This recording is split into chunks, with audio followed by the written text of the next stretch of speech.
Welcome to the hottest movie review on the internet today, the A-List Review. I am your host, the Game Changer, Wes Troop.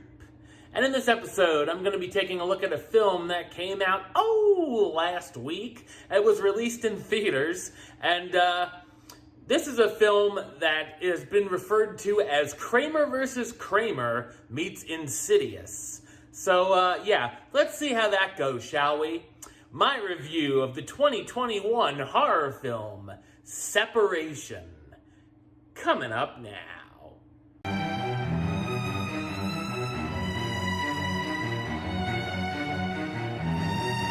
Jeff and Maggie Vaughn's marriage is about to implode as the two are headed towards a divorce. Not only that, but the two are fighting for custody of their daughter Jenny. One day Maggie is killed after being hit by a car. Now Jenny seems to be talking to an imaginary friend, and Jeff and Jenny's babysitter, Samantha, start to wonder if something more sinister is going on in the house, and even question if it could be the spirit of his vengeful ex-wife. So what did I think of Separation? I thought it's a terrible horror film. It's directed by William Brent Bell, whose other films include The Devil Inside, The Boy, and Brahms the Boy 2. And this movie is as bad or even worse than those flicks. Separation feels like a film that should have debuted at the Red Box instead of a movie theater. The film has barely any scares in it at all, and what we do get is really lame. These moments, which are supposed to chill our bones but fail, last too long as the ghosts just sort of hang out. The characters even react in a weird way to these bizarre things going on, just sort of standing there and taking a little too long to become frightened like any other sane person would. Of course, Jeff is a comic book artist who has puppets based off of the characters of his canceled series that he drew. These characters, which look like knockoff monsters from The Nightmare Before Christmas, could be considered creepy by the right audience, and of course they're haunted by the spirit, giving us the old moving doll head gag. But of course, that's not the only cliche, as the film takes on each note from the Horror Movie 101 textbook. One of my biggest gripes in all of cinema, of course, is the fake-out dream sequences. And not only do we get one, but we get a fake-out dream sequence inside of a fake-out dream sequence.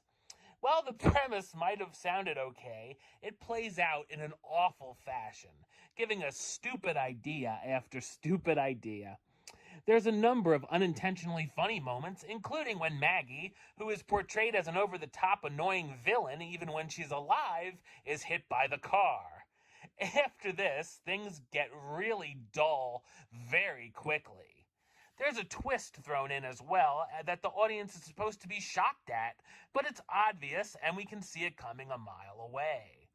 There's also a number of awkward moments thrown in, which makes things even worse.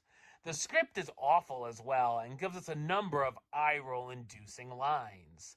The cherry on top here, though, are the bad special effects and even a number of editing mistakes, which comes off as rather embarrassing. We get a very abrupt ending, which I suppose is good, that at least it's over, but for the love of God, the film has an end credit scene teasing a sequel.